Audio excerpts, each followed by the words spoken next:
जनसुराज युवाओं की पार्टी है और जनसुराज युवाओं के विषय में सोचती है। युवाओं को शिक्षा, रोजगार, पलायन, ये तीन चीज जनसुराज का मूल मंत्र है। जिसको अगर जनसुराज आएगा तो राज्य में ये तीन चीज निश्चित रूप से होगा। युवाओं को रोजगार मिलेगा, बच्चों को अच्छी शिक्षा मिलेगी और जो लोग पलायन कर रहे हैं उनका पलायन रुकेगा। इस विचारधारा से मैं बहुत प्रभावित हूं, इसी वजह से मैंने जनसुराज चुना है। जनसुराज अगर आपको टिकट नहीं देती तब आप क्या कीजिए? जनसुराज हमको टिकट देगी ऐसा कोई जरूरी नहीं है। मैं अभी जनसुराज का सिर्फ एक कार्यकर्ता हूं। अगर पार्टी हमें अपने प्रत्याशी के योग्य समझेगी तो शायद टिकट देगी, और अगर टिकट देगी तो ही मैं लड़ूंगा। आप आएंगे तो क्या बदलाव करेंगे? भागलपुर जो एक स्मार्ट सिटी कागज पे है, उसे मैं धरातल पर उतारूंगा। इस एजेंडा के साथ आप जनता के पास जाएंगे? जनता के पास नई सोच, नया बदलाव और अपने बच्चों का चेहरा देखिए, बच्चों का बेहतर शिक्षा और बच्चों का पलायन रोकने के लिए जनसुराज से जुड़िए और एक नया परिवर्तन करिए। साथ क्या आप जो मरीजों का सेवा जो कि साथ साथ अब तक चलेगा जनता के बीच जब जाइएगा चुनाव? जनता के बीच देखिए, जनता बेवकूफ नहीं है। जनता खुद देख रही है कि वो पिछले 10-11 सालों से जो अपना जनप्रतिनिधि चुन रहे हैं, वो जनप्रतिनिधि पिछले 10-11 सालों में उनके लिए क्या कर रही है, ये तो वो देख रहे हैं। उनके क्षेत्र में क्या डेवलपमेंट हुआ, क्या विकास हुआ, ये जनता से छुपा हुआ नहीं है। मैं 1997-98 में भागलपुर में रह के पढ़ाई करता था और ये 2025 है। अगर मैं तब से लेकर के अब तक भागलपुर को देखूं तो कुछ अगर शहरी क्षेत्र को छोड़ दिया जाए तो जो वार्ड एरिया है, जो भागलपुर का पेरिफेरल एरिया है, उसकी स्थिति में कुछ ज्यादा परिवर्तन मुझे आज भी नहीं दिखता है। भागलपुर के लोगों को कटाव सड़क मेन समस्या, इस समस्या का क्या रहेगा? सड़क, पानी, जल जमाव भी भागलपुर की एक बहुत बड़ी समस्या है। जल जमाव के लिए भागलपुर में एक ड्रेनेज सिस्टम प्रॉपर तरीके से नहीं। भागलपुर का भी भोलानाथ पुल देख लीजिए। भोलानाथ पुल निर्माणाधीन है। निर्माणाधीन उसको इसलिए भी पूरी तरह नहीं कहा जाएगा कि निर्माणाधीन उसे कहते हैं इसका निर्माण कार्य चल रहा होता है। उसका तो निर्माण कार्य रुका हुआ है। कभी आप त्रिमूर्ति से लेकर के अगर शीतला स्थान चौक तक जाएंगे तो सड़क की नारकीय स्थिति बनी हुई है। आप पैदल भी नहीं पार कर पाएंगे वहां। आएंगे तो क्या बदलाव लाएंगे? जी, ये बहुत महत्वपूर्ण सवाल है कि हम आएंगे तो क्या बदलाव लाएंगे। हम भागलपुर को स्मार्ट सिटी बनाएंगे जो वाकई में स्मार्ट होनी चाहिए। ये नहीं कि कागज और कलम पर सिर्फ स्मार्ट हो।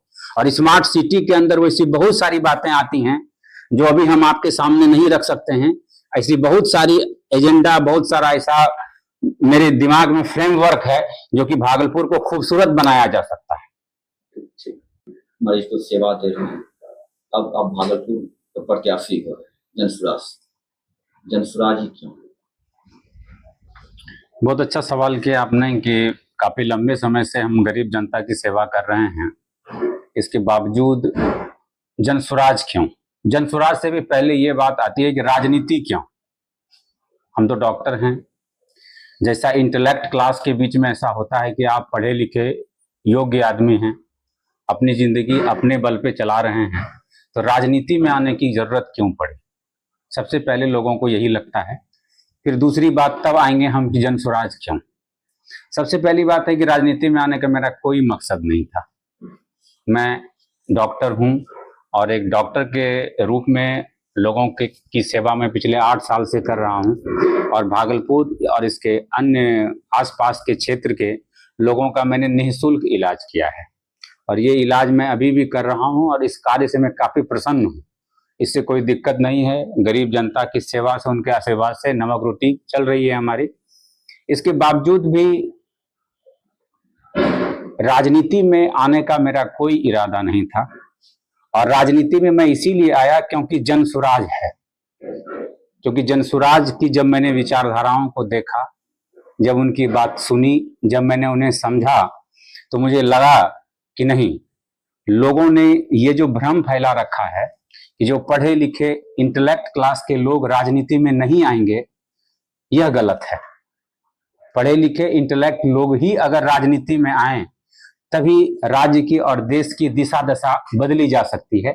क्योंकि जब तक पढ़े लिखे लोग इन बातों को समझ नहीं पाएंगे कि समाज की मौलिक जरूरत क्या है, शिक्षा समाज की मौलिक आवश्यकता है, जिसको आज तक किसी सरकार ने नहीं समझा। अगर सरकार लोगों को शिक्षित करने का कार्य करे तो और कुछ करने की जरूरत नहीं है। अगर जनता में शिक्षा मौलिक तौर पर दी जाए तो और सरकार की कोई जिम्मेदारी नहीं भी करेंगे तो जनता खुश रहेगी, वो अपना जीविकोपार्जन कर सकती है। जन स्वराज का है बदलाव, आप यदि माने यहाँ एमएलए होते हैं तो चूंकि आप डॉक्टर हैं तो डॉक्टर में क्या बदलाव होगा, क्योंकि यहाँ के मरीज के लिए क्या रहेगा विजन? मरीजों की सबसे बड़ी समस्या जो है आज के डेट में, पिछले सरकार ने हॉस्पिटल और इंफ्रास्ट्रक्चर डेवलपमेंट बहुत अच्छा किया है। इसके लिए तात्कालिक सरकार को मैं बधाई दूंगा कि तात्कालिक सरकार ने हॉस्पिटल या के इंफ्रास्ट्रक्चर को बहुत जोर दिया है।